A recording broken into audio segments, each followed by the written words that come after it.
A Search in Secret India in 1930s, 40s that really leads many European people to find yoga education, which is actually from India. And here, pedagogical adoption. Indian instructors combine traditional elements such as chanting or Sanskrit terminology or somewhat spiritual philosophy with modern tools like Zoom, YouTube, and Instagram to deliver their comprehensive yoga sessions. Many also use PowerPoint presentations and anatomy visuals to better engage Western learners unfamiliar with Eastern metaphors. Despite the digital setting, instructors have preserved the authenticity of the practice by maintaining rituals like opening ceremony and closing prayers also.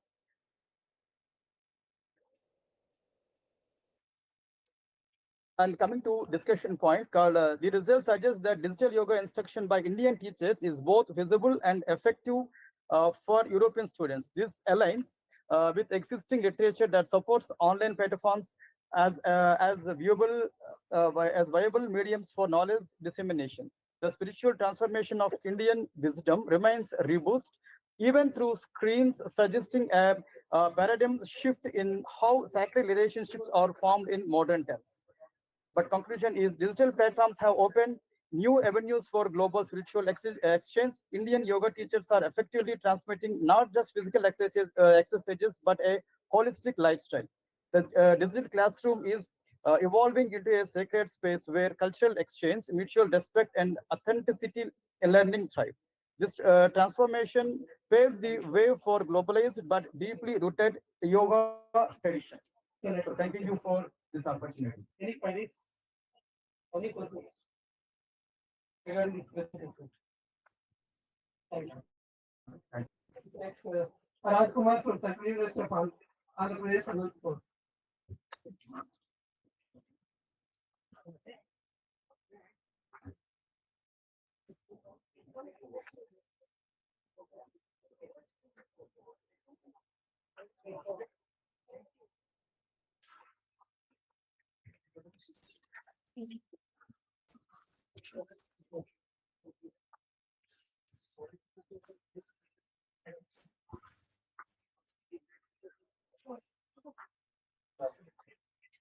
Hello everyone.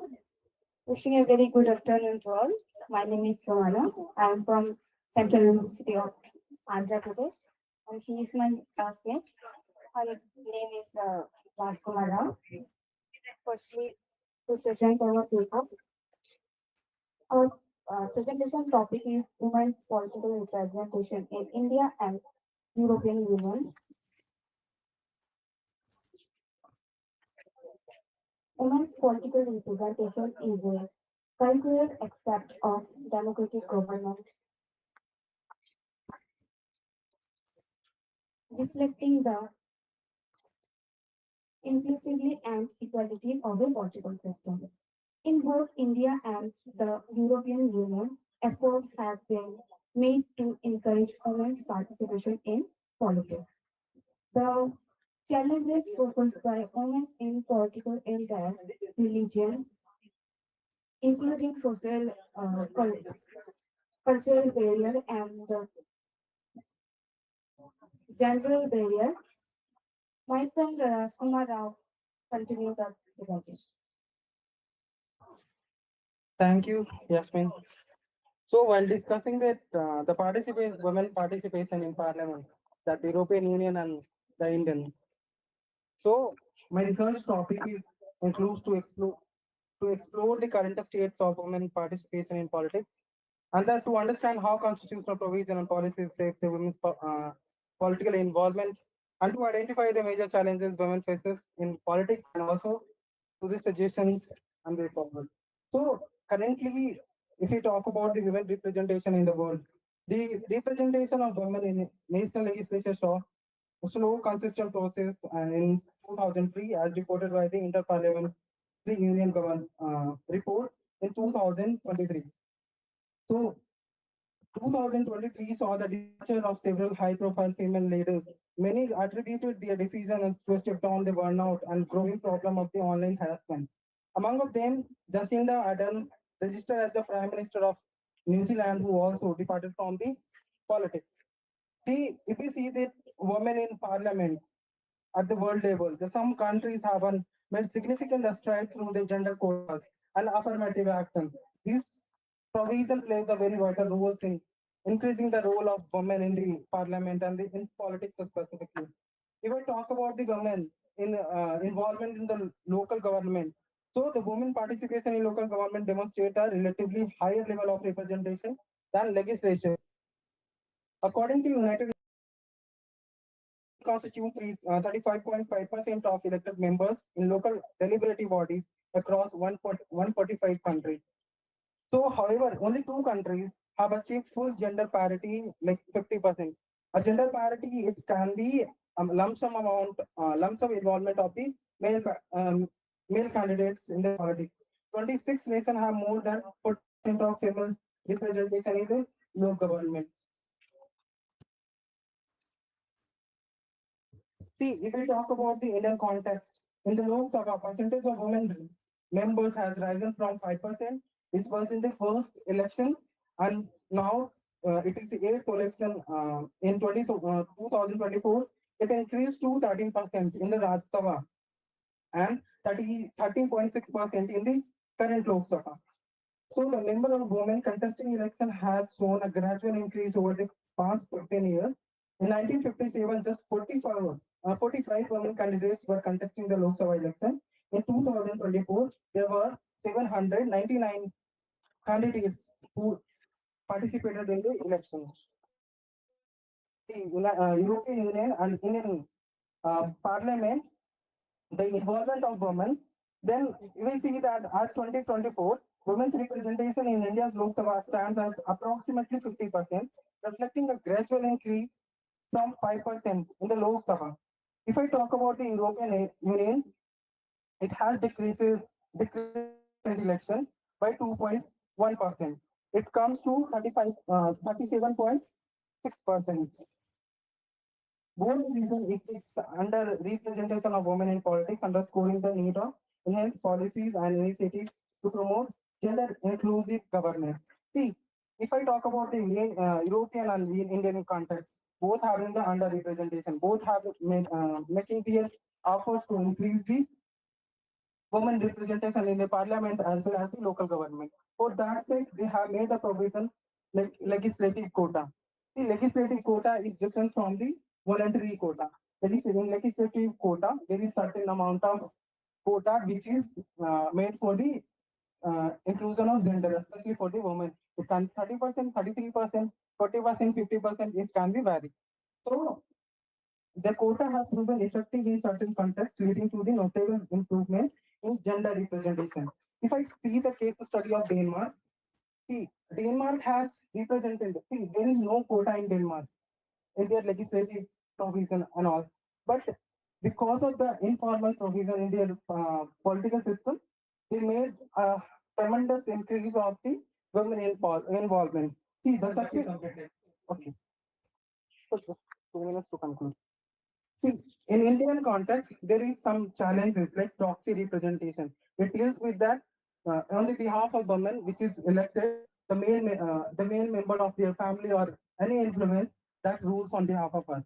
See, or take decision. Financial barrier because election is very high costing. Institutional political obstacles, cultural barriers, and violence and intimidation. See, what lessons that learns India from the European Union and the other successful world and democracy. Institutionalizing gender quotas. Like we have in local government 33% of quotas for the women. At the same time, see, it should be increased like because we need see 50% of the population is women. So if it is less than 50%, obviously she is underrepresented. So we need to do that.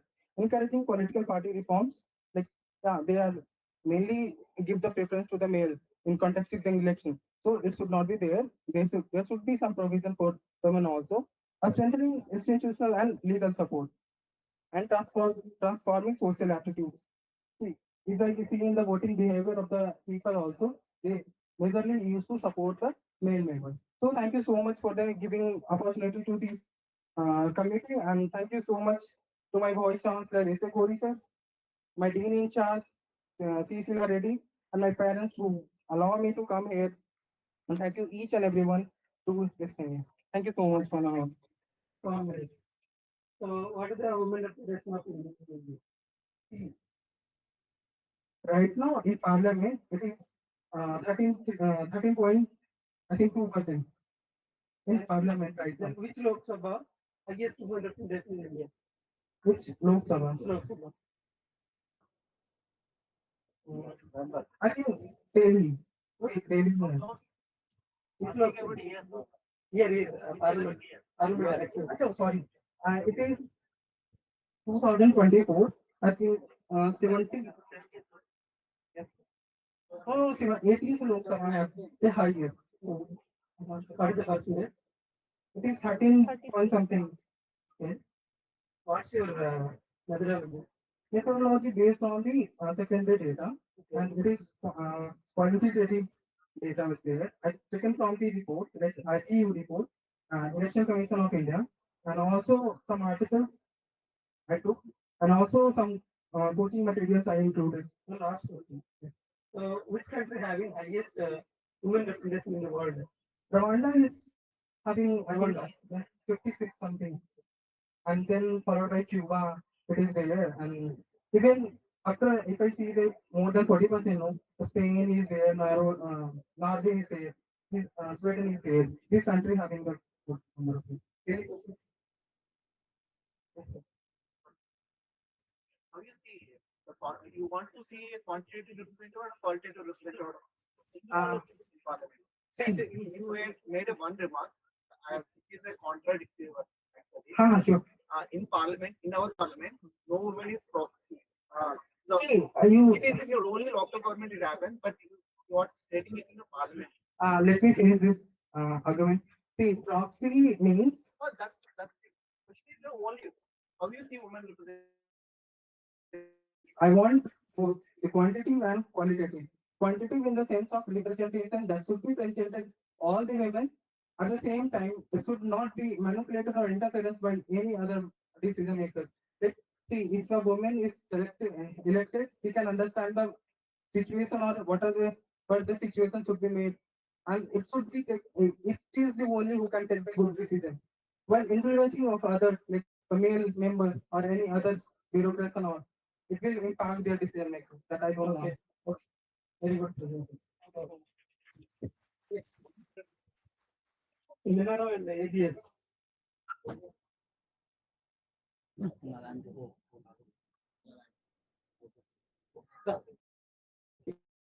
Our thing.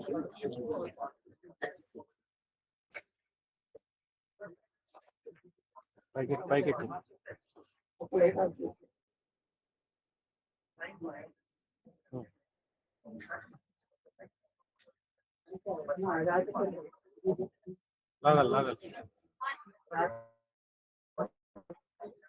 కిందకి లాగా. Okay.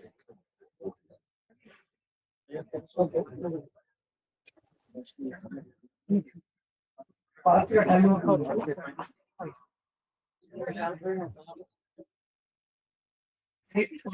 5 minutes. 5 minutes.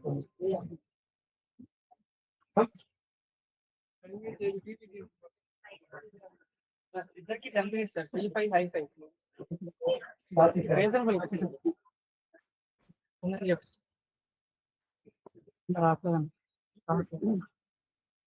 Okay.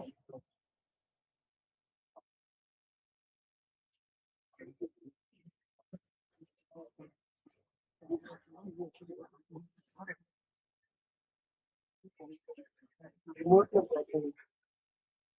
Remote level problem. Remote లో problem. Remote.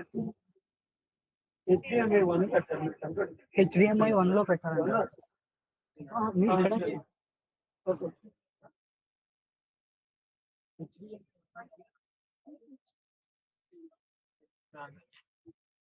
రాలేదు.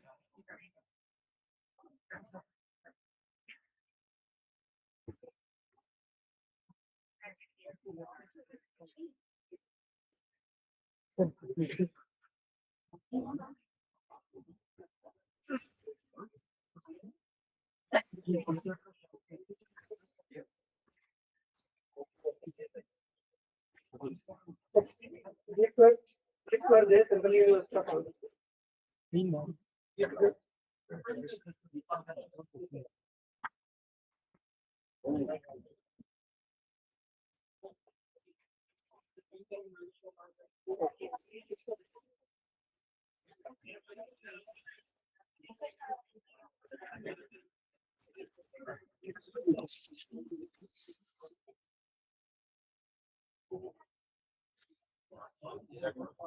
Ouch. Ouch.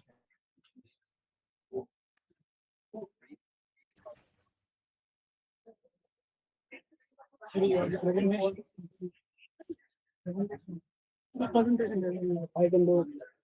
I can do it.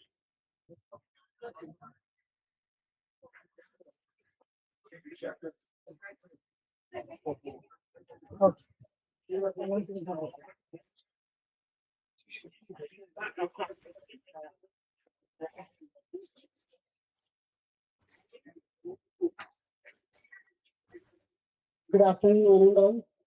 Myself, Nageshwar, on behalf of Dr. Dipankar Dey, my co-author, and I'm here to give presentation on title Ramification of Cross-Border Migration in a Globalized World, a comparative study of refugee policies and practices in India and Europe. So basically, in the globalized world, to explain what is the gist of this paper, in this globalized world, now we can see there are a lot of conflicts, there's a lot of wars, scenario has been taking place even then. So the main problem of any democratic country or any country is migration.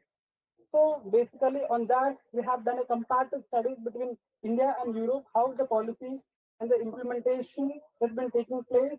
So on that, we have done. So to start with, globalization era, the migration is one of the reshaping factors in any country. So in that reshaping of social, we can talk about economic and political landscape.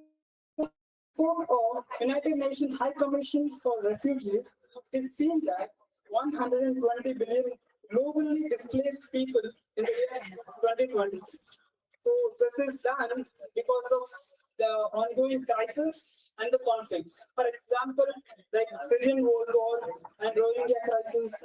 So economic disparities and the climate change are the other factors which is eventually taking place in the globalized world. Migration and the crisis of in the democracies. So, and migration brings economic opportunities, but also strains social and welfare systems. To see what are the objectives of my paper, to examine and contrast the legal and the constitutional approach to refugee protection in India and Europe. Second one is to evaluate how different policies affect different integration, labor market outcomes, security reasons, and social cohesion in both the regions, as well as India as well as the Europe.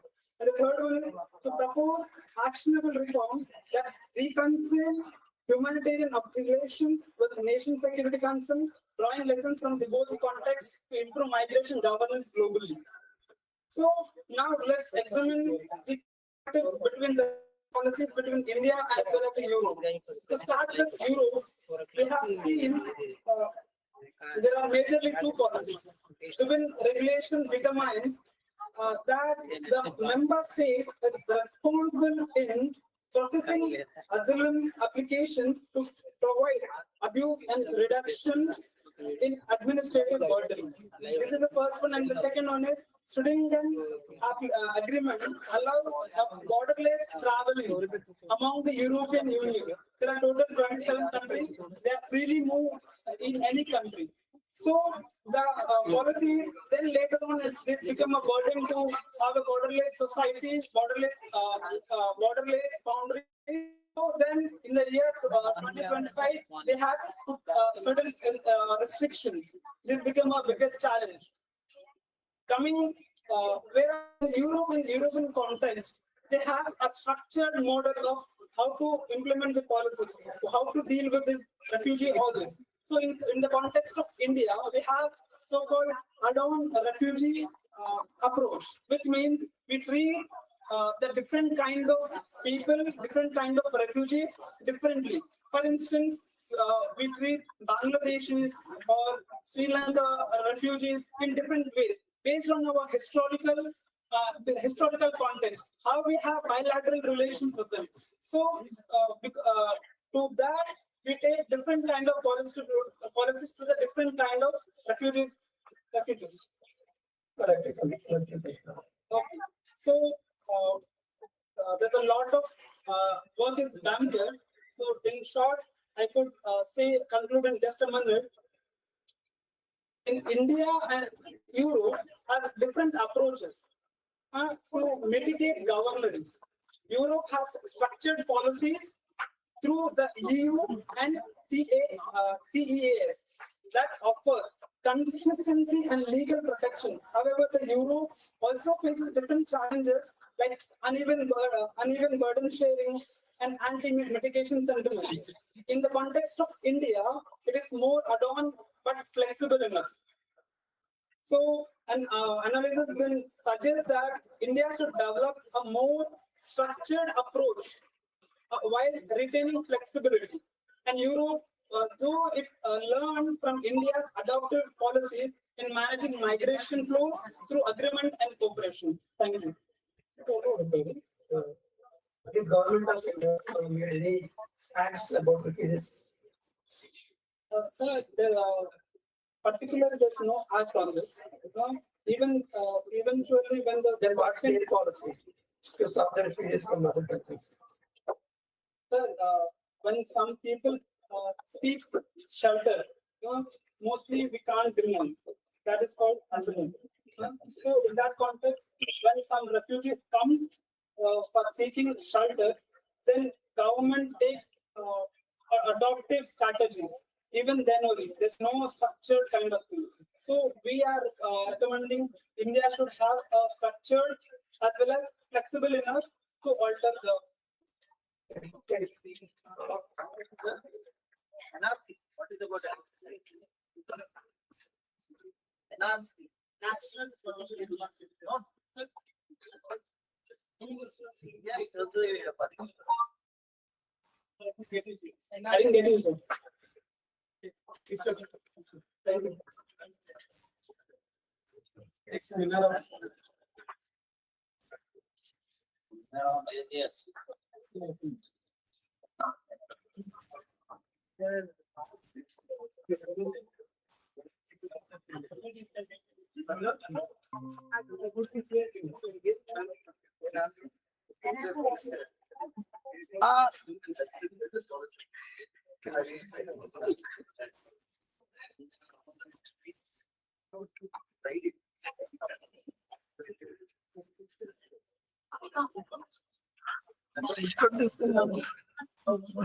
Like what?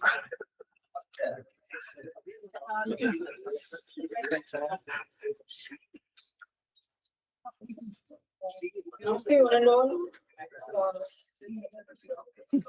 Today our topic is the digital agora, a comparative perspective on citizen engagement platforms, media, and others. We will present this paper today. What is digital agora? It is a terminology from Greek word. It is not a modern agora, not a sale. It is agora means a platform where citizens used to engage in political things or policy making or decision making during the ancient times of Greece.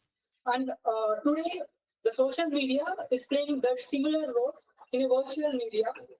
That's called we call it as digital agora. And it is used for transforming people public mobilization. For example, you can see any activism. It is very easy to mobilize the people through social media. The best example is group to protest. These all happen because just Telegram groups only. Telegram groups and WhatsApp groups are mobilize the people to do protest in various areas of whole Andhra Pradesh, and it creates influence on the government. And next, to create political knowledge and youth political engagement. You can see WhatsApp channels for political groups. Like every group has 3 to 4 groups for a party. Like a large number of parties are there. So many groups are there to engage any minds. To engage and also you can scroll Instagram feed where you can see a lot of political stories and reels. And next, to bridge the government and technology, it is an effective way, like MyGov, a portal which is solely created to divide data privacy and misinformation are the key challenges. Next.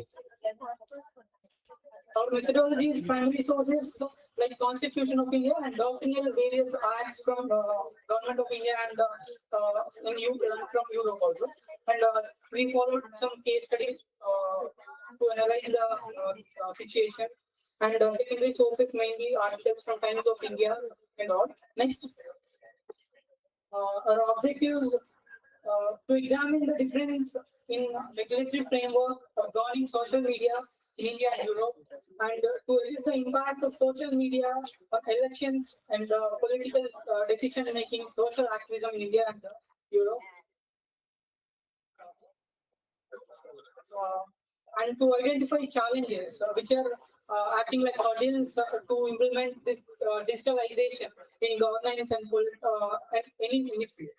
And finally, we suggested some recommendations to improvise the digital media. Next.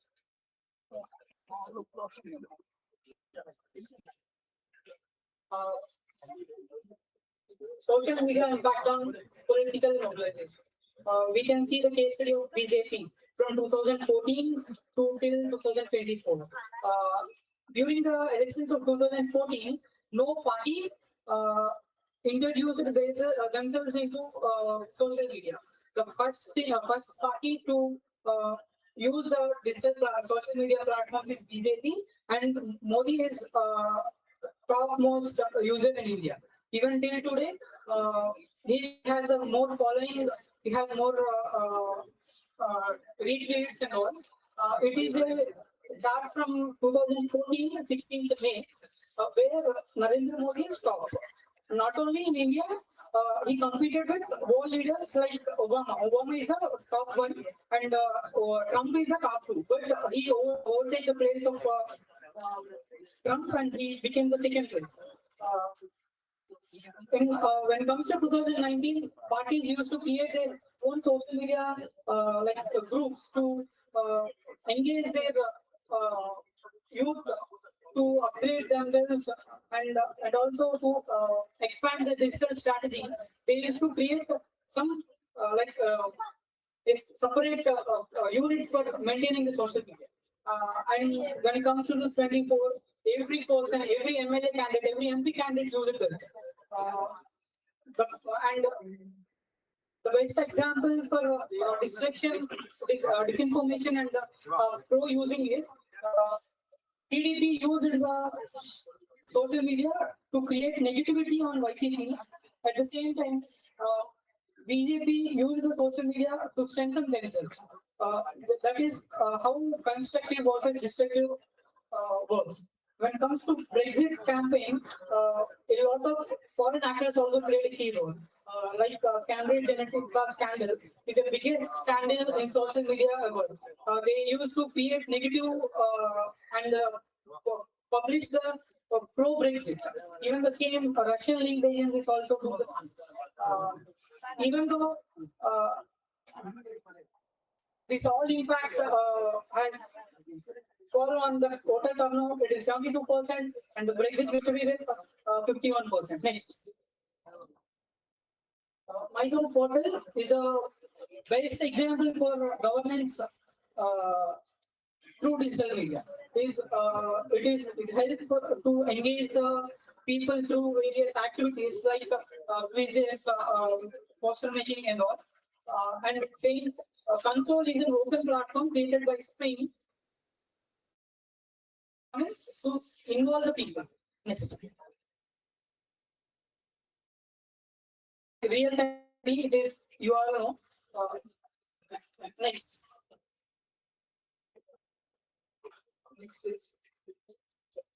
It is the group to protest. Some of you also might engage in that. It is just because of WhatsApp groups and Telegram groups. They created immense pressure where the CM responded in the drama. That much pressure can create. Next. The question is social media protected under right to there is two cases. It should be every person should have the right to expression, but should be limited. It is not absolute right. So in prevent the harm, like in case of national security or to prevent any riots, government can control the social media. It is even internet can be controlled. We can see that in Kashmir internet blockade. This is longest internet blockade in a democracy. 100 years. And Anurag, next. Okay. When it comes to legal framework, I think everyone knows about our Indian Constitution. Like everything, the governance and the judiciary and everything depends upon Indian Constitution in India. So when it comes to Constitution, you can see that Article 19, it comes under right to freedom, right? So the Indian Constitution mentions freedom of speech and expression. And it also mentions about Article 21, the right to life and personal liberty. So here in Article 21, many court judgments held that right to privacy is also a fundamental right. By evolving generations, it also mentions that right is also a fundamental right. And when it comes to acts, the Information and IT Act of 2000, it also regulates the online activities, e-commerce, and cyber security. It mentions two important subclauses like Section 61A and Section 79. Like in India, in European Union also, there are some countries like France and others. So they mention different types of legal frameworks. For example, Article 8 of EU Charter of Fundamental Rights, European Union Charter of Fundamental Rights. It mentions about personal data of a single person. And Article 11 of EU Charter of Fundamental Rights, it also ensures the freedom of expression and access to information. Next. Next. Okay. Similarly, there are some other legal frames in France, UK, Germany, and Spain, like French Constitution and General Data Protection Regulation, and basic law and network, and the Spanish Constitution also mentions about the right to privacy, which comes under fundamental rights in European Union. Next. Okay. There are many judicial pronouncements which says about the right to privacy is a fundamental right. For example, Supreme Court of India in PUCL versus Union of India. It's here PUCL comes under People's Union for Civic Liberties and Challenges. This PUCL challenges the Telegraph Act, Section 5, Subclause 2 of Telegraph Act. So it comes under PUCL versus Union of India. In this, the Supreme Court tells that right to free communication is also a fundamental right, and it should be prevented. It should not be prevented arbitrary telephone. Unlike it says about the government should not phone tap any personal individual calls. And it comes under Shreya Singhal versus Union of India. It speaks about the free speech. And also case Puttaswamy versus Union of India in 2017. It is considered as landmark judgment for right to privacy. What is the case means? I think everyone knows about the Aadhaar. They challenge against the Aadhaar. Like the Aadhaar is against the right to privacy. Like the Aadhaar is exposing the data of an individual. So in the Supreme Court in a landmark judgment statement, right to privacy is also a fundamental right. And followed by Anuradha Bhasin and Twitter versus Union of India cases explains about the right to privacy. Next. And other judicial pronouncements in European Union also. Next. Like what are the main challenges in this digital agora? Like the balancing freedom of prevention is one of the main challenges in this digital era. Ensuring data privacy, like you see about the data privacy, you always speak about the data privacy is a fundamental right, but you always post your photographs, videographs, and other day-to-day activities in this social media, and also transparency in content details and platform accountability. The platform should be accountable what they are doing and what the persons are doing. And there is the digital divide, inclusive digital education to empower citizen rights and responsibility. Next. Okay, what are our recommendations to improve regarding this data privacy? Firstly, there should be a strict guidelines for social media users and platforms. Like platforms like Facebook, they should be accountable for what the people are doing. Like they have to monitor, like if there is a content related to bad thing or if there is a content related to national security, it should be removed within 48 or 24 hours. And like creating safe and friendly social media spaces. Like the children, for example, you see 1 year back, there are some children, they have made a rape attempt on a girl. Like when the interrogation is going on, they said that we watched porn. We watched porn in phone and we committed this crime. So it is very upsetting. And later, strengthening government fact-checking mission. There should be a fact-checking missions. Like you see the present situation, like when the TDP is posting anything, the YCP is countering that. But we don't know what is real and what is fake. And later, enacting laws for data privacy and monitoring social media during elections, incorporating citizen input in policy making, bridging the digital divide. Here, digital divide includes rural and urban divide. So the rural should empower in digital aspects as far as with the urban people also. And there is also strengthening cyber security, enacting AI-related laws, and protecting citizen rights. The ultimate aim of the government or the ultimate aim of the judiciary is to protect the citizen rights. Next. Our special thanks to organizing partners you and Idea Foundation and Department of Political Science and Public Administration, head of the department, Ramanandam Garu, students and research scholars. As Modi said, the social media is reducing social barriers. It connects people on the strength of human values, not identities. It means there is no caste, no religion, or no sex for social media. Everyone can freely use their social media. Thank you. Any queries? Okay. Thank you. Next, Dr. Kotarev Kumar from Bharat University.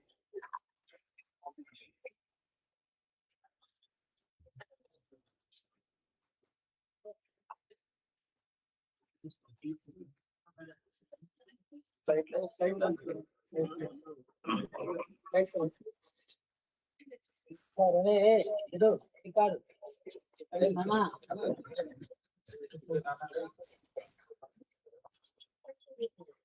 Good afternoon, everybody. I'm Dr. Ravi Kumar Koti, Department of Social Work, Andhra University. Now, I am presenting a paper on gender equality and social inclusion, a political policy in India. In India, political policies are designed to foster gender equality and social inclusion through constitutional guarantees, affirmative action, and targeted legislative, with an emphasis on empowering women and ensuring their participation across all areas of life.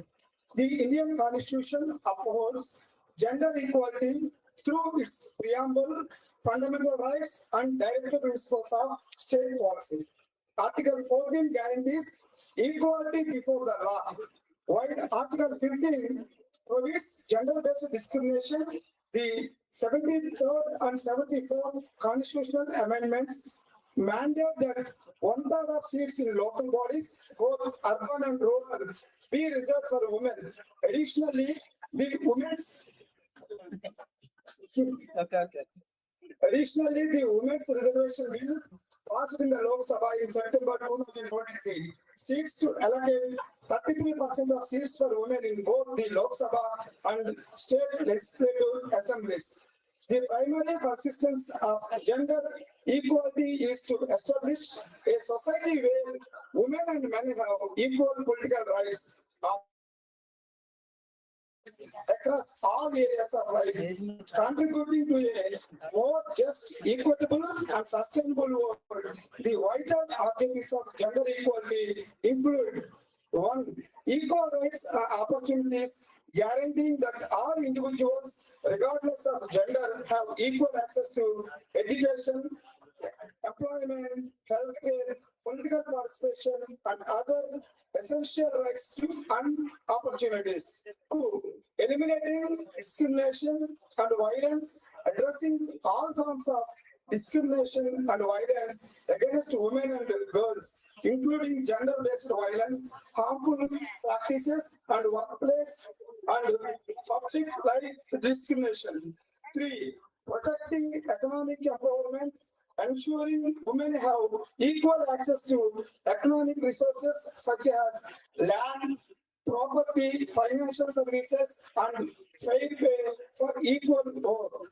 Promoting shared responsibilities, encouraging the fair distribution of responsibilities within the home and family, including childcare and household tasks. Six, achieving sustainable development, acknowledging the gender equality is crucial for sustainable development and for unlocking the full potential of all individuals. Seven, empowering women and girls, supporting women and girls in reaching their full potential and engaging fully in all aspects of society.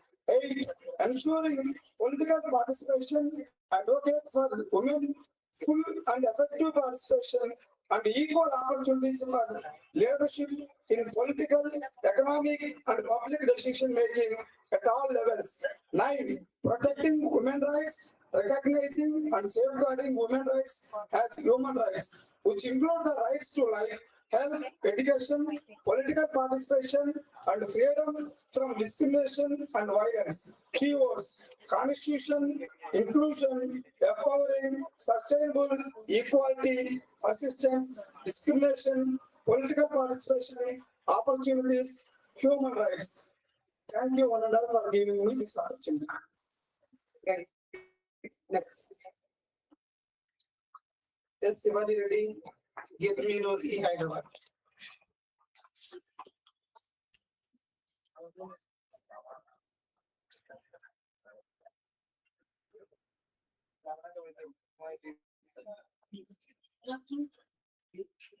Good afternoon, Miranda. Thank you for giving me this opportunity. Thank you for knowledge, sir, and all.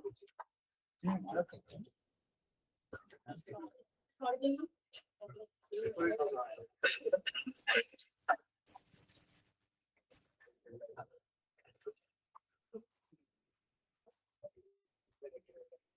Good afternoon, Miranda. Thank you for everyone for giving me this golden opportunity. This I'm from Geetham, I'm Shivani from Geetham University. Today I'm here to present.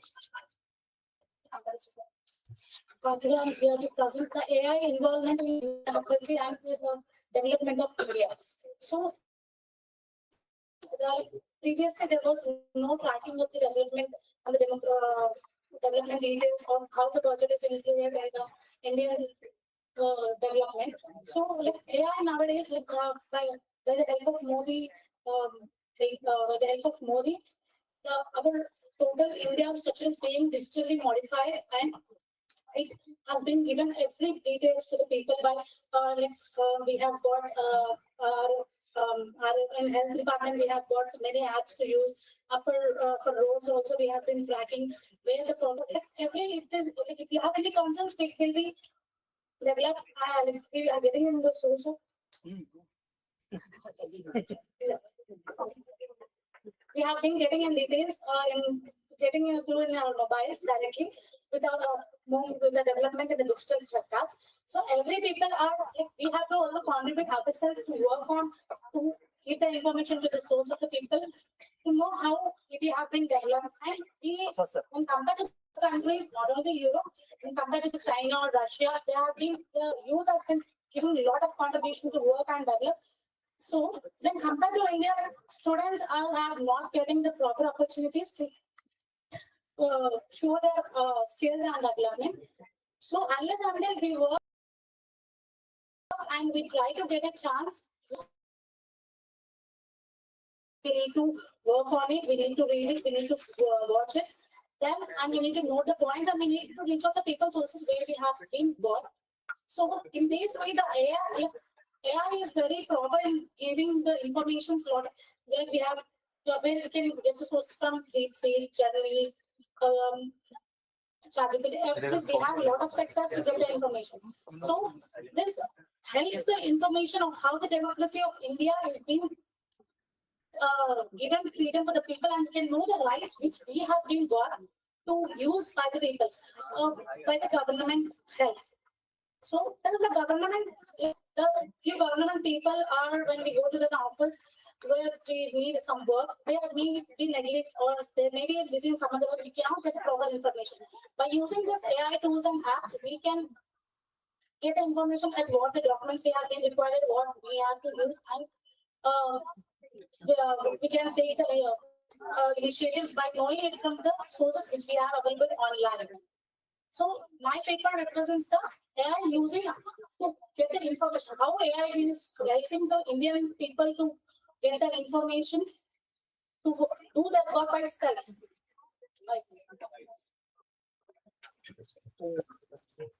I want to because he's doing PhD in engineering. So engineering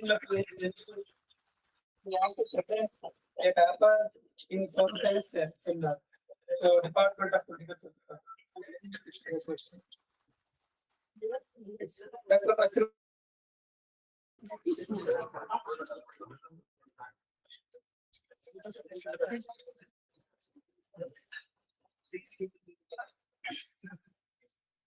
Good afternoon, all of you. Sorry.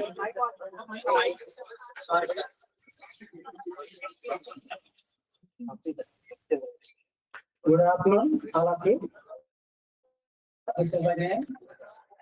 As a faculty, Department of Public Access and Public Administration in Andhra University. And my topic, globalization and identity in democracy and diversity in India and Europe. And in recent decades, two parallel processes have coexisted at a world level. Globalization on the one hand and the reformation of different cultural identities on the other. Both processes are interrelated as the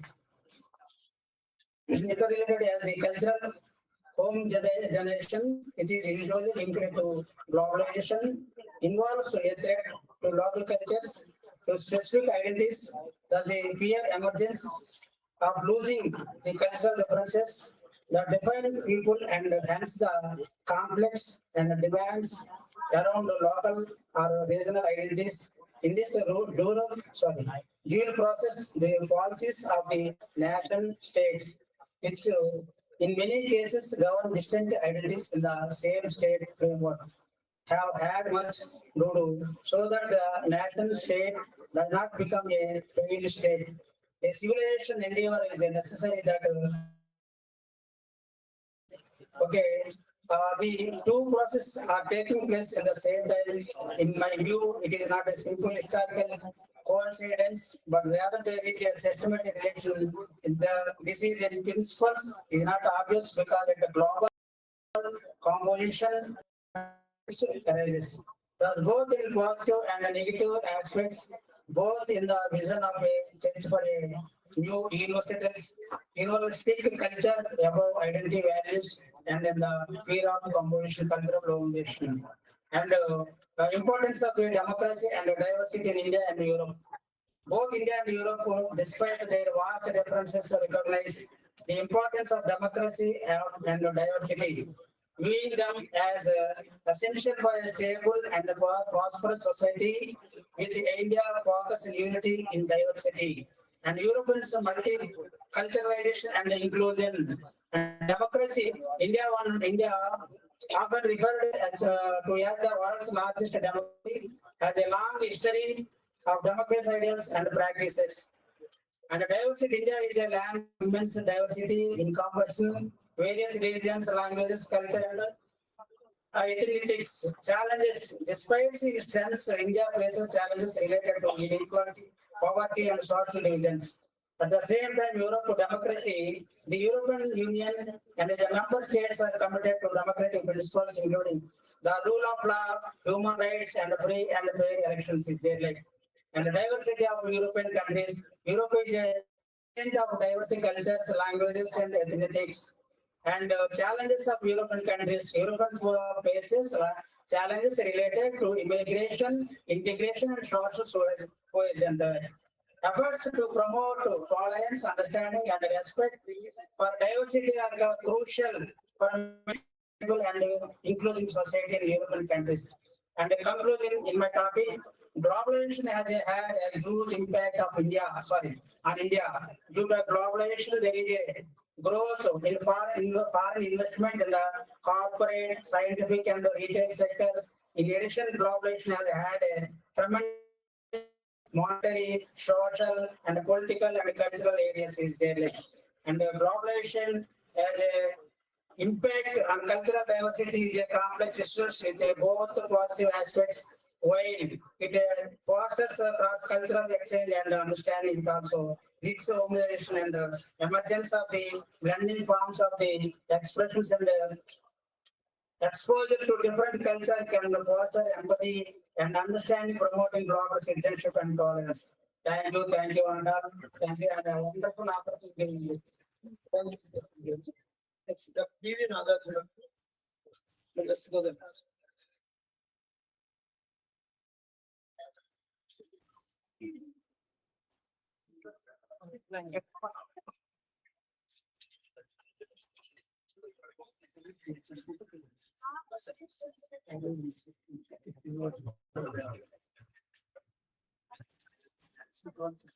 Okay, panel members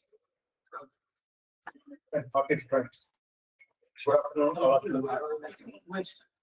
This is Dr. P.V. Nagarjuna, Junior Lecturer in Civics, Government Junior College, Tadepalli, West District.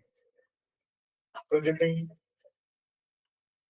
the seminar, Dr. K. Anil Kumar, Assistant Professor, Department of Arts, KLU, Andhra Pradesh. My topic is social inclusion through Panchayat Raj institutions in India with reference to Andhra Pradesh.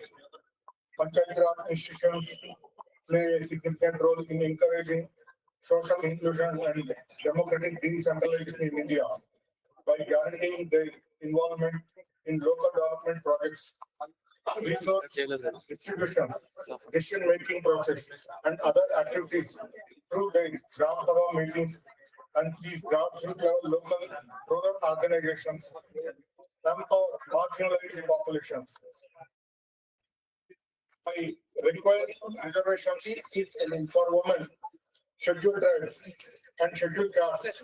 The 73rd Constitutional Amendment Act of 1992 greatly reinforced Panchayat Raj institutions and advanced equity and representation.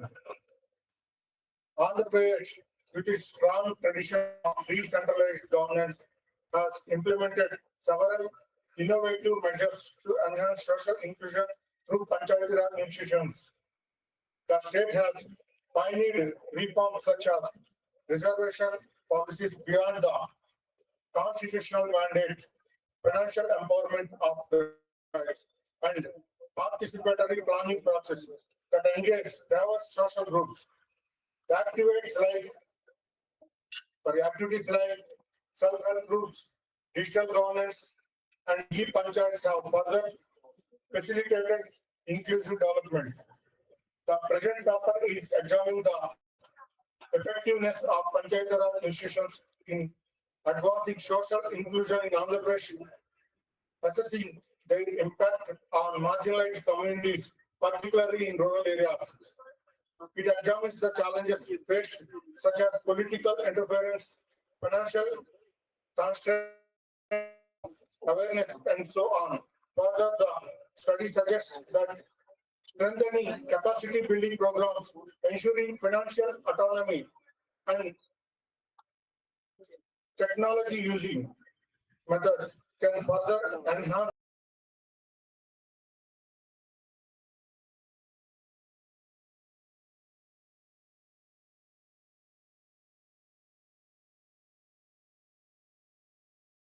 the role of Panchayat Raj institutions.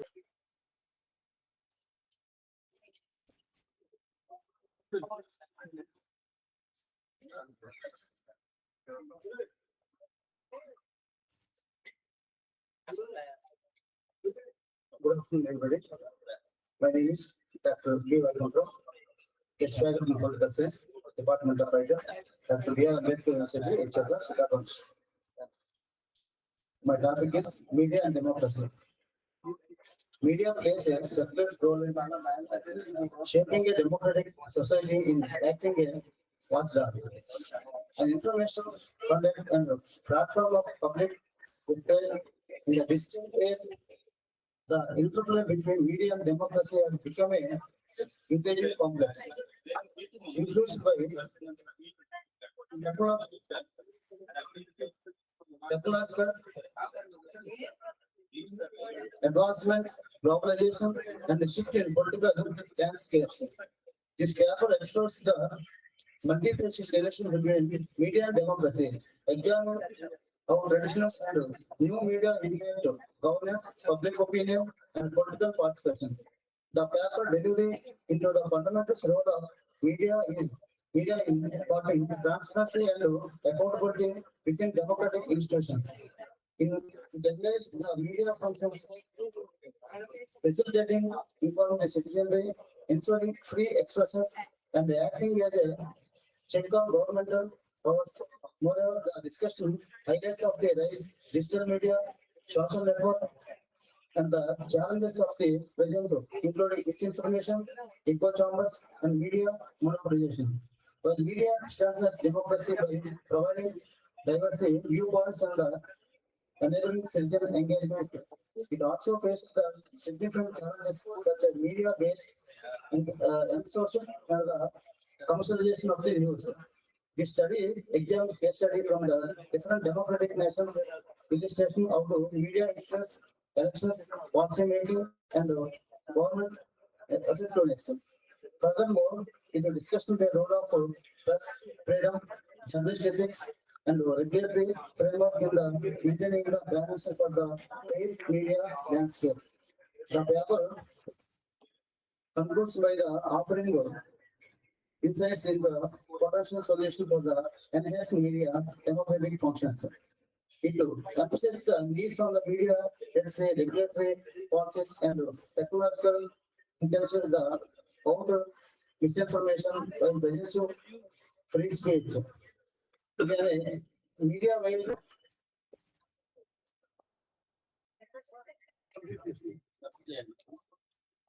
this basic paper is the media is the importance of the role of fourth pillar of the media role in the democracy. Okay, give me opportunity, sir. Thank you, another call. Thank you. We Rajasekhar Madam. This is covered from our ministry.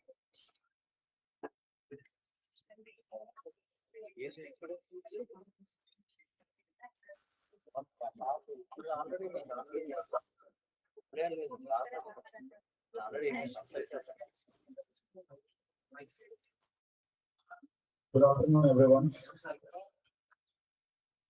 Myself, V. Rajasekhar Meher. I am the research scholar in this department, Political Science and Public Administration. Now I am going to present my research paper on the title Political Participation of Women in Parliament of India and France. I have taken France for the purpose of comparison with India. Okay. I have a document of 11 pages, so due to the time constraints, I would like to give you one of the parts of this research article. So the importance of the study of this topic is women's political participation is the most prerequisite for the upliftment of women, for the enlightenment of women, and for the empowerment of women. Only women can uplift themselves. There is no question of the other opposite gender that could uplift them. Okay, so the political participation of women in all the of the political system of a country is very essential. It is a prerequisite. And when it comes to India, we have introduced a women reservation in way back in 1992 itself. In 73rd and 74th Constitution, we have Constitutional Amendment Act. We have introduced 33% of reservation women in local votes, whereas now we have we have 106th Constitutional Amendment Act, which is going to be implemented in 2029.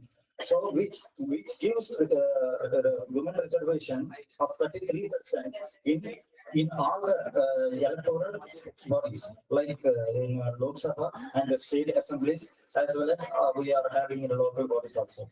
So the present situation of women in India, in Indian society is in every stage of her life, as a child, her father dictates terms to her, and as a wife, her husband dictates terms to her. As a mother, her son dictates terms to her. As a grandmother, her grandson will dictate, will dominate her. So women is never free from the clutches of patriarchy in this society. Whereas coming to the counterpart, our France, so the situation is completely different there.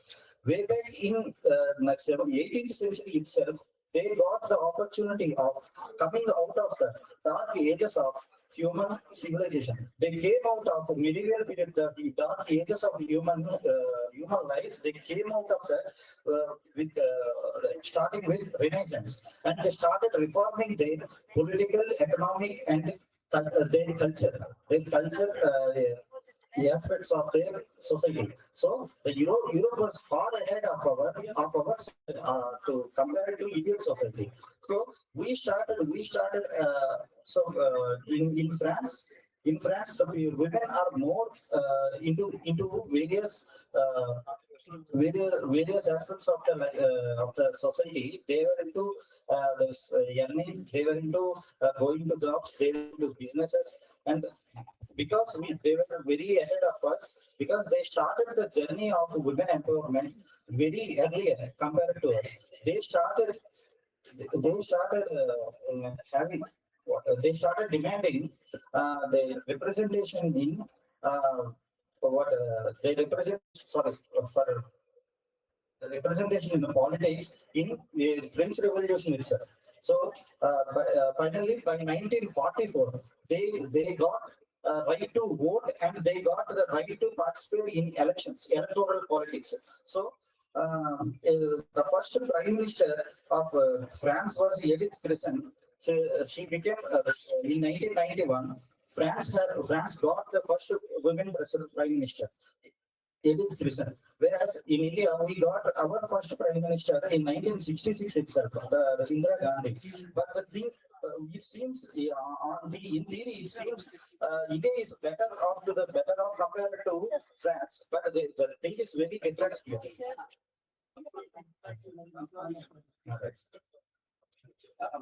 So the conclusion is, I would like to give a few recommendations or suggestions that if it is better if we change the patriarchal mindsets and sensitize the issues that are very primary ills in the society, Indian society. Yes, thank you. Any questions?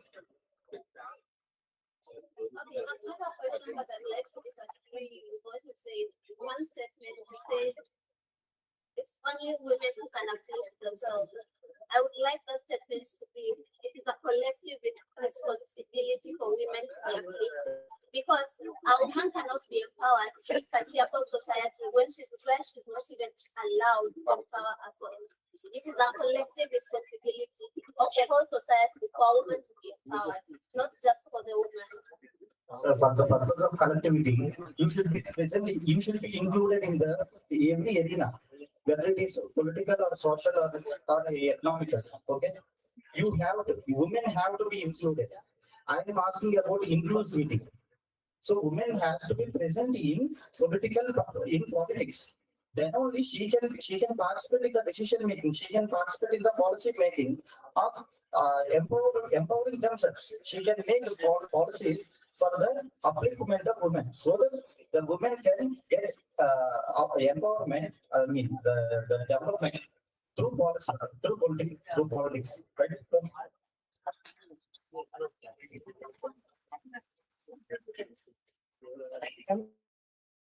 Good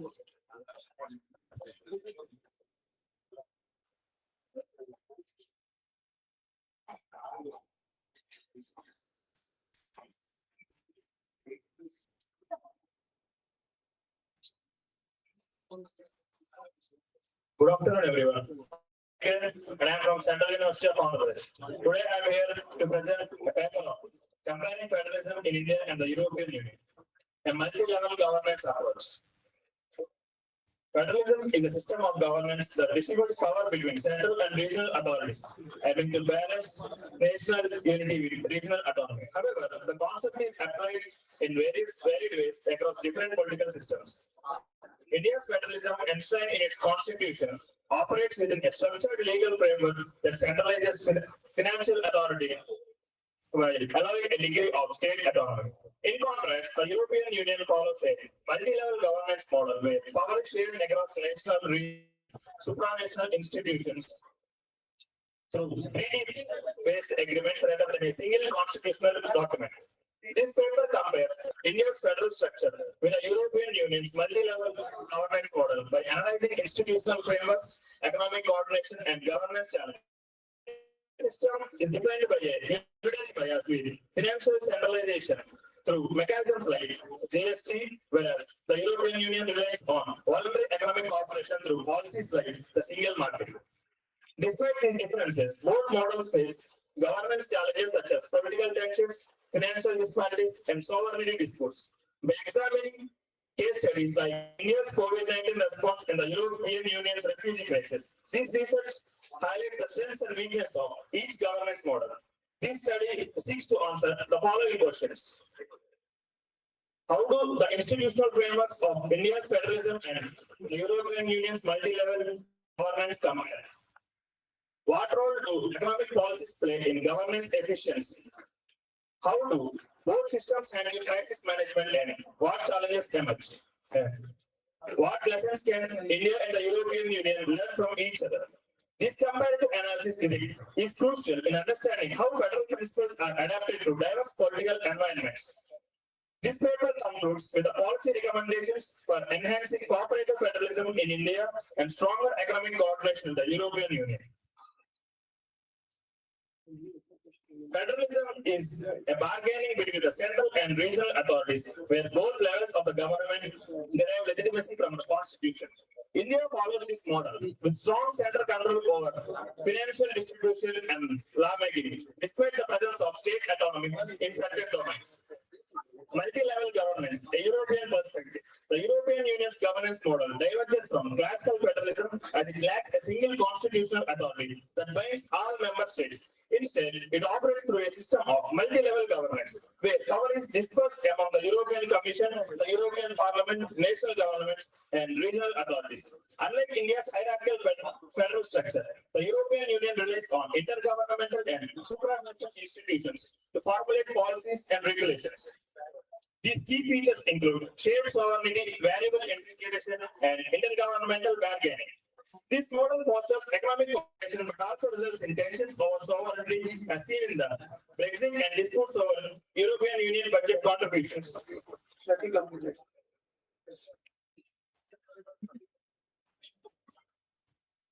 To conclude, both India and European Union face governance challenges that arise from the inherent complexities of federalism and multi-level governance. While India struggles with fiscal imbalances, excessive centralization, and political conflicts, the European Union faces issues of fragmented decision-making, economic asymmetrics, and sovereignty disputes. Ultimately, the effectiveness of governance in both systems depends on their ability to balance national autonomy with collective decision-making, ensuring the government also engaged and adaptable to future challenges.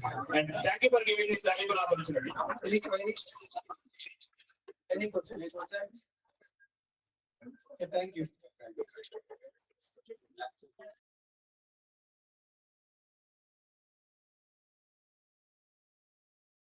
Murali Krishna Reddy from Central University of Andhra Pradesh.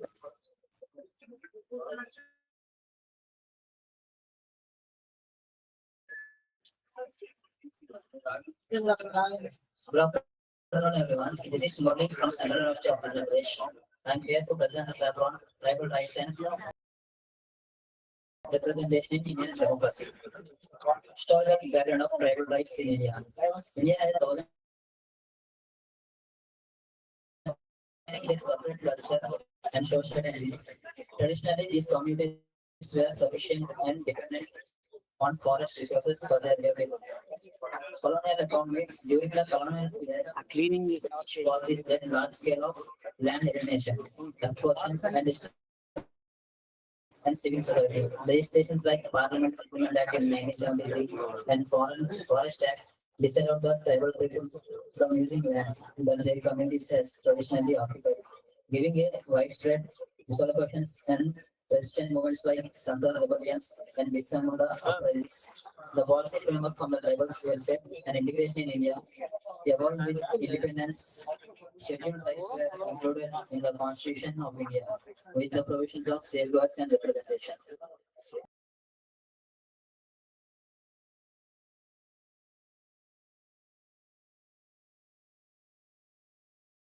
Constitutional provisions and legal safeguards. Article 244 provides tribal areas. Article 330 and 332 reserve seats for scheduled tribes in Lok Sabha and state legislative assemblies. Article 46 directs the state to promote the educational and economic interests of scheduled tribes. Objectives, some of the objectives, ensures the equality and non-discrimination. Guarantee the tribal communities like all other citizens are treated equally under the law, protected from discrimination based on their religion, race, and caste or sex place of birth. What is your findings? What is your findings and couple of Promoting social justice and empowerment, secure political representation, protect and preserve cultural identity, advance socio-economic development. Coming to the conclusion, tribal rights and representatives are fundamental to Indian democratic ethos. While the constitutional provisions and legal safeguards exist, challenges such as land displacement, socio-economic marginalization, and political underrepresentation persist. Effective policy implementation, strengthening of social governance, and active civil society participation are essential to ensuring meaningful tribal empowerment. Okay, thank you. దయచేత మానవుడు Andhra Pradesh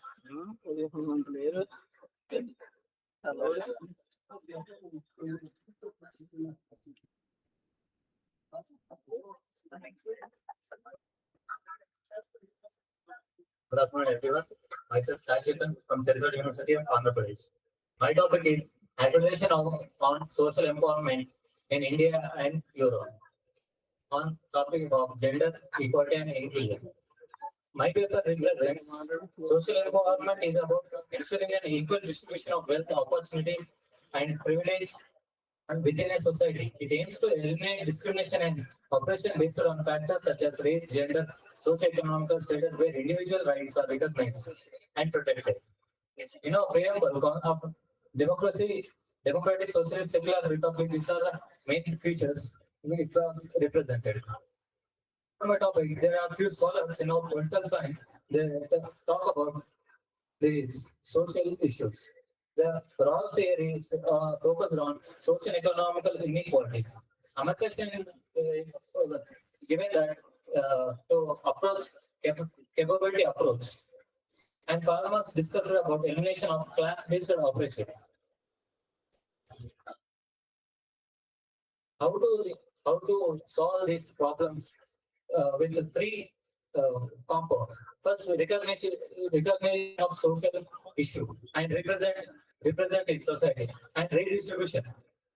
From history, the recognition, we solve the redistribution of land and abolish the zemindar system in post-independence.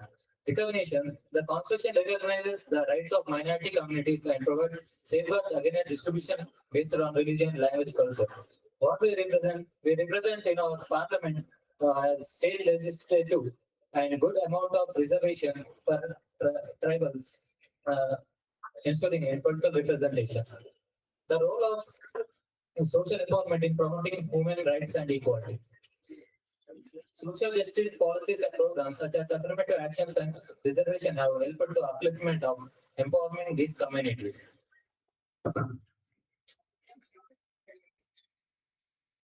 Role of economy on social empowerment.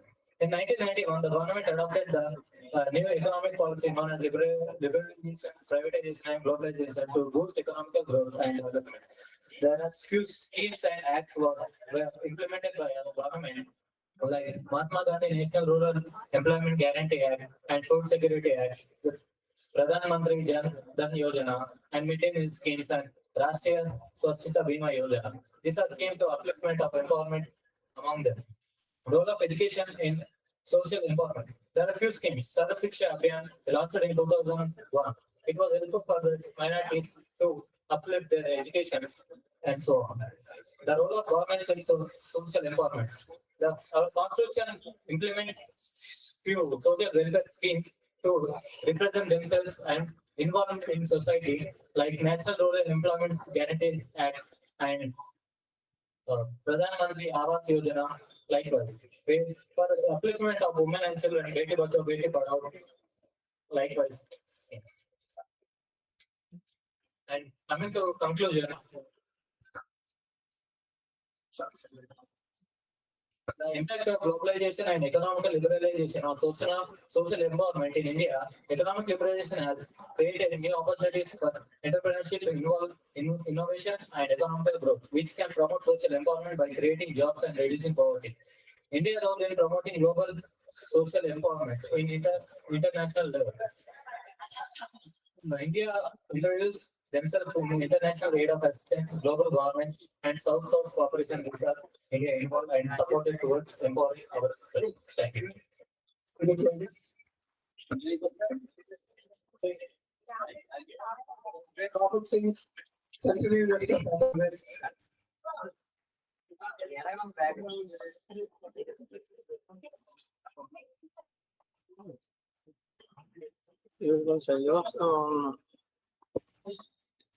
Good afternoon, dear dignitary. My dear friends, I am Rahul Singh from Central University of Andhra Pradesh, and my research topic is silent erosion, how corruption, media control, and judicial weakness undermine the democracy. Despite current worldwide statistics indicating an alarming pattern of democracy is frequently seen as a durable political system. Modern democracies are deteriorating quietly by a deliberate institutional deterioration rather than being overthrown by the coup. Media domination, judicial weakness, and corruption are the main causes of this collapse, since they all work against the checks and balances that democratic governance requires. My research objectives are to analyze the interrelationship between corruption, media control, and judicial weakness in contributing to democratic backsliding. To identify and examine specific these institutional failures have facilitated authoritarian consolidation.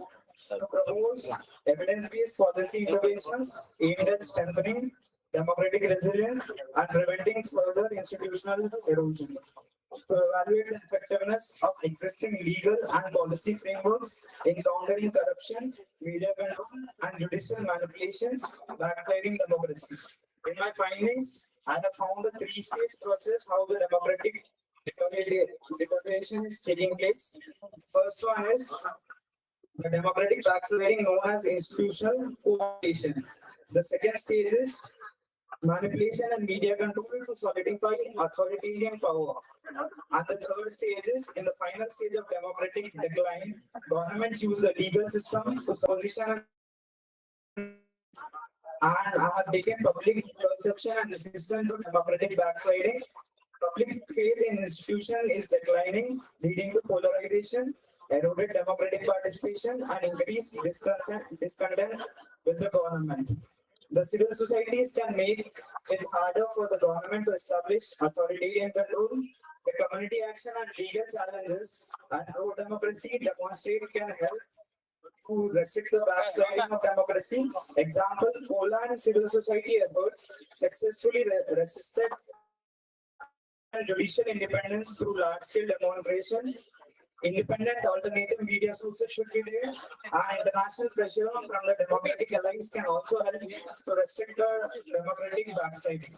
I have given some policy recommendations like strengthening the judicial independence, freedom, and also anti-corruption measures in which we will have a comprehensive anti-corruption plan that will protect the integrity of democratic processes and stop the misuse of power that must be included for strengthening whistleblower rights and establishing national oversight structure.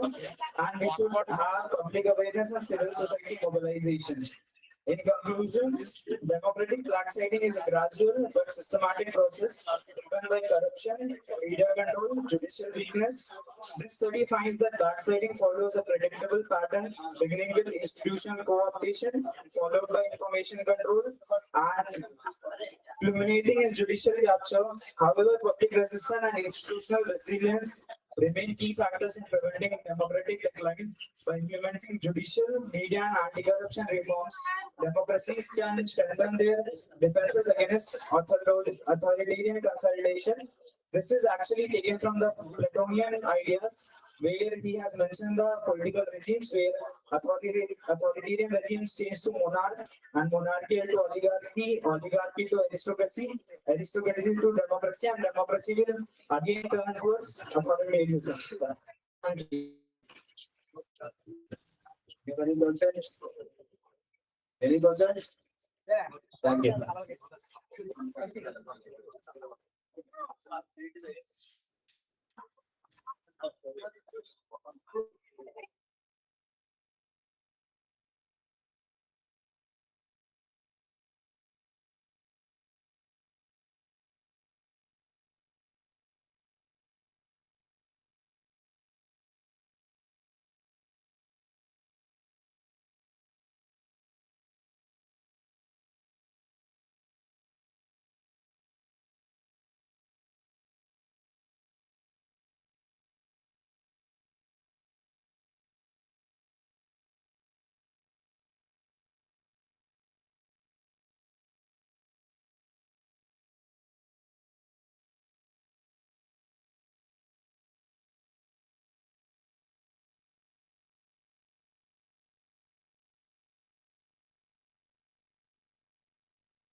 And according to research objectives, the European national cultural identities have been impacted with the globalization along with fostering the feelings, European identity, growing the interconnection and economic migration trends and technological has also stopped the nationality emotions and blurred the traditional state boundaries. School is examined how the globalization affects the identity, fragmentation, the cultural assimilation, and revival of the regional customs. And democratic translating in the recent years, the democratic translating the European Union has serious issues with some members state expressing the just freedom, judicial independence, and democratic norms.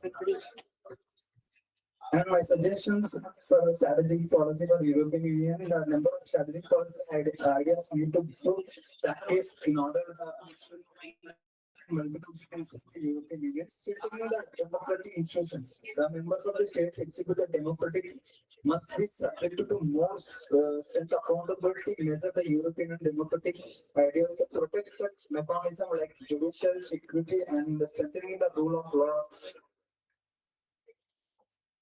and improving civil participation. Promoting increase the public participation in policy making, whilst community driving the project participatory budgeting and the digital platforms.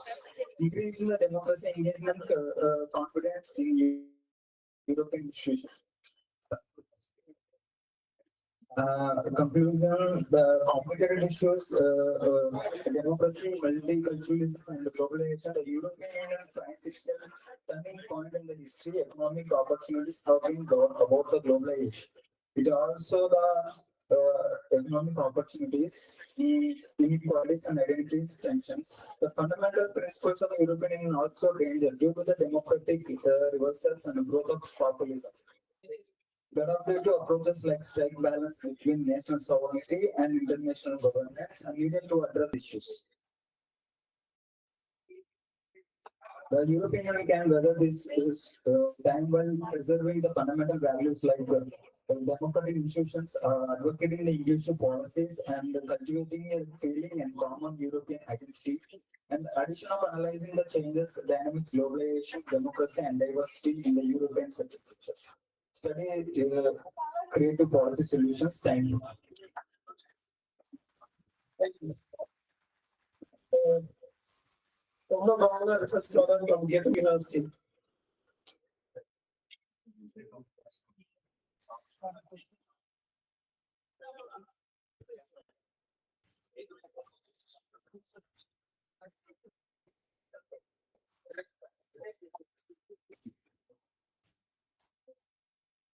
Good afternoon, everyone. I'm Bhavna. I'm a resource scholar from. First of all, I would like to thank Professor Premanandam sir and Nagaraj sir for organizing this seminar and giving us this opportunity.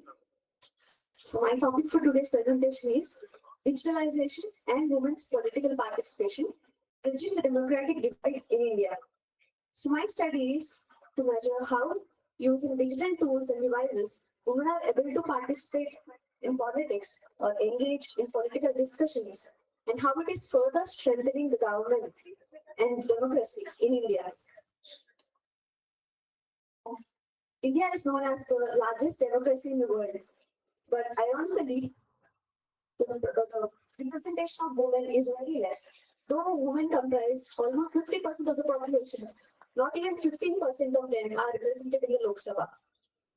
And this is due to the structural barriers that women are facing since ages by using technology. So technology and using digital devices, for example, like a smartphone, is itself enough to use them as a transformative opportunity and increase women's participation in the public sphere. So the internet penetration has increased to 75% at the national level due to the infrastructure initiatives taken by the government, like Digital India since 2015. Internet users have so far surpassed in 2024. So digital platforms are increasingly becoming an alternative of political discussions and civic engagement. So what are the benefits or potential opportunities this technological era or digital era is offering women for increasing their political participation? First is they are getting timely access to all the politics in the country. All the politicians are thinking about all the initiatives they're taking, or all the political scenario which is being in the country is being accessed, which helps women to engage more in the public arena. It also helps them to build networks. For example, using the women who have the thought of starting an online campaign, for example, hashtag Black Lives Matter or hashtag MeToo movement. All these have been started by women only. So any woman who have this thought of starting an online campaign or attract the policymakers' attention to an issue, they can use online social media. And for example, in a country called Estonia, it is a country in Europe, they use e-forums. So these e-forums takes the opinion of the people regarding public services or the local government initiatives. So these initiatives, likewise in India, can be implemented to enhance the women's participation in politics.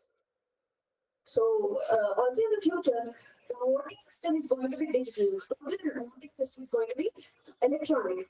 So empowering women politically and digitally helps them to participate and take more informed decisions. So what are the challenges? Coming to the challenges, I'll quickly go through the challenges. They're like social cultural norms since ages and social conditioning that politics is a man's space. That is keeping women to participate in politics, and also the civic apathy. Civic apathy is the lack of interest in politics or the matters that are happening around us, and the feeling of powerlessness, that is, feeling that they're not capable to make a change. That is creating fear in them to participate actively in politics. And also there is a digital literacy gap and the digital literacy divide, which is further hindering the marginalized women, especially to participate actively in the politics. Also, the increase in cyber crimes, cyber security issues, and cyber safety concerns. These are all stopping women to participate in politics. And there are no exclusive policies and institutional support from the government also to increase their digital literacy. So, I'll conclude with the policy recommendations. Virtual town halls and online consultations can be a medium, like online video conferencing. Politicians, they cannot interact directly with the citizens, so using VR can help to take their consultation. And also virtual policy lab initiative in Sweden. It is a policy lab is where the citizens can directly take the help of the experts and the policy makers, and they help in making policies and designing policies which directly address their needs. And also initiatives like digital storytelling initiatives or the success stories, like how women's participation has brought a change. All these stories can be circulated through podcasts or online videos. So gamified civic education platforms are also another example. And public-private partnerships with the government for digital innovation is also a policy recommendation. Thank you.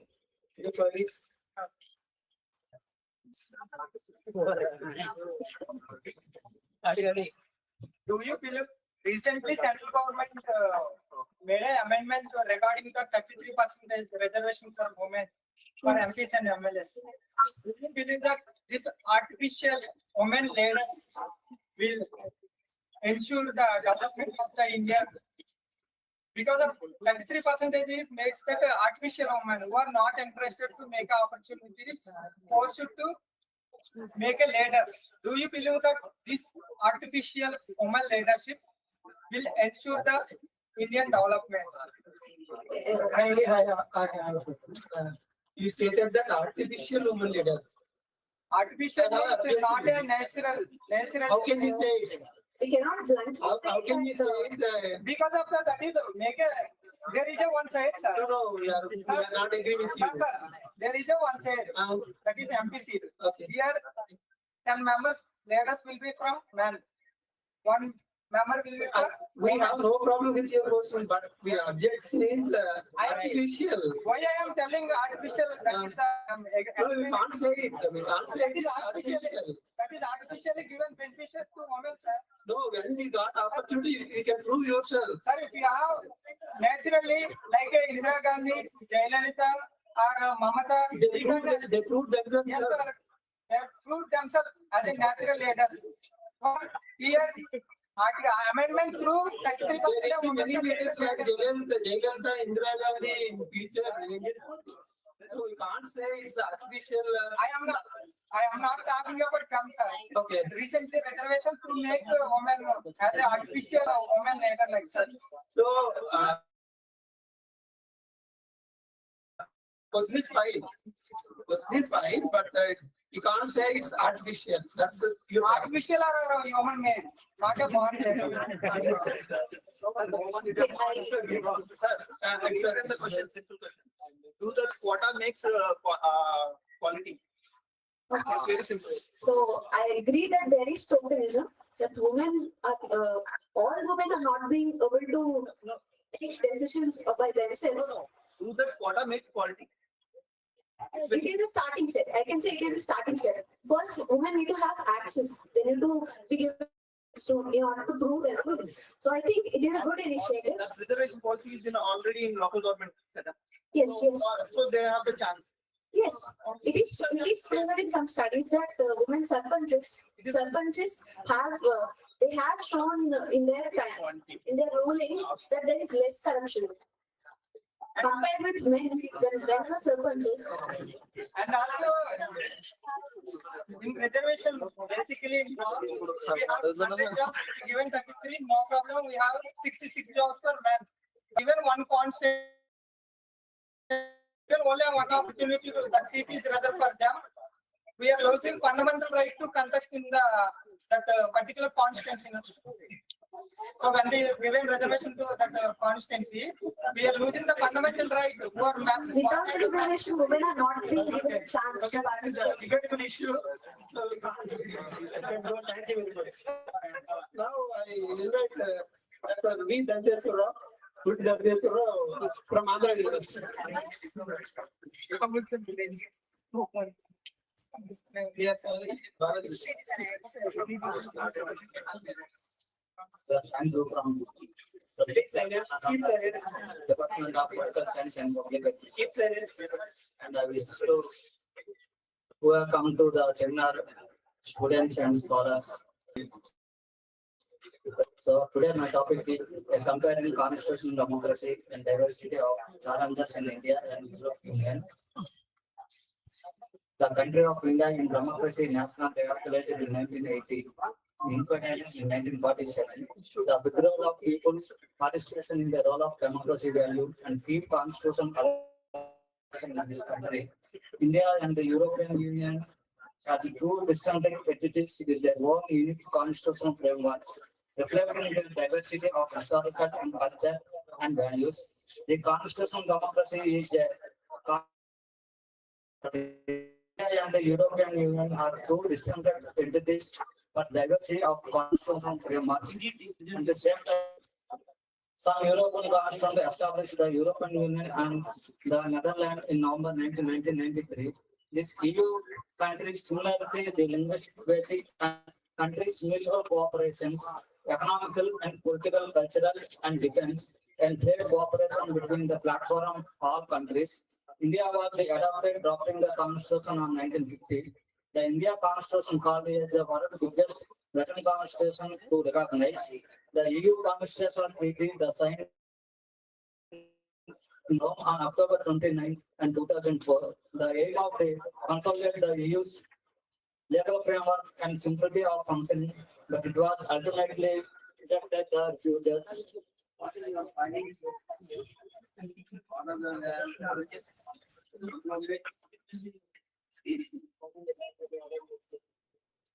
Mainly the changes of recently in India of the simultaneous elections, there has been the push for the simultaneous election across the national and state level to enhance the administrative efficiency and reduce the cost.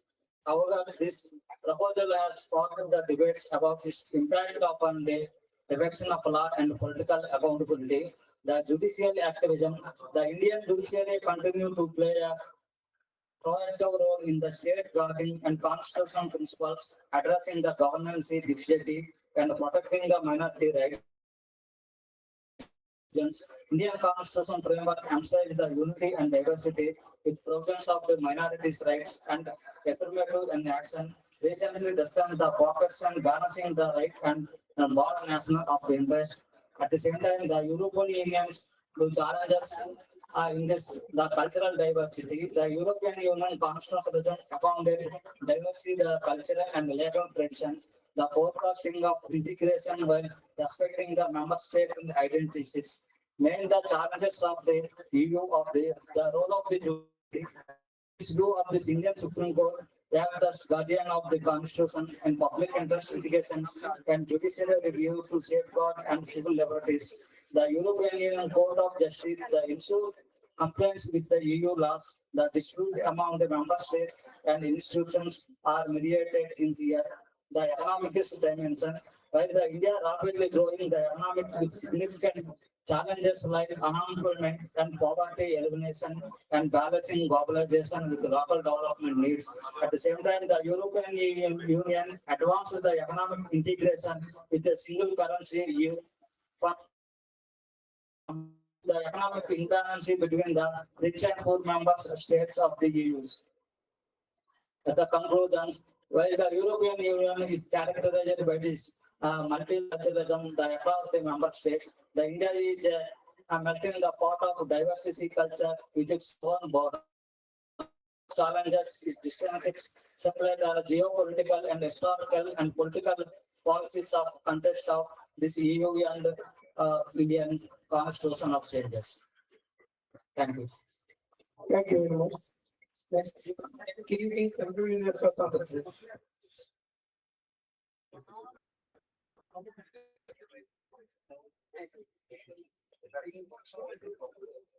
Good afternoon, everybody, respected dignitaries and my dear friends.